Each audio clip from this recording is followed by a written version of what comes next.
National say Juaso Asante Akyem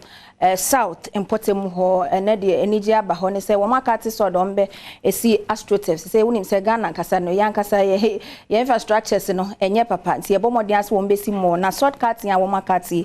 Sergio Manuchu nchechemu hene wachechemu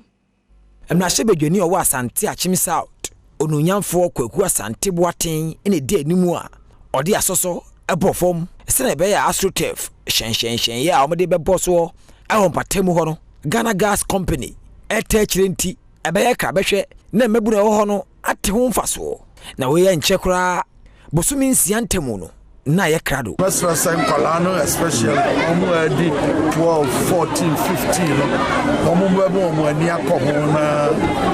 omo atimi anya so mfaso bebre na ye fra blaster ya fra be miensa Africa so ne important na CEO Adom Ghana Post ogura vice osaikofo papa ekopie adwumadie na se a odene ni onyam etachiri na Ghana Gas dwumakuo bi a omo saade eni ntine ma ye nyina ye twa ye ne hwe wa ya so hene e de krata ekọ ya omo so omo be ya de yaboa ama ene MC me ameka ho na ya so hene so na amusi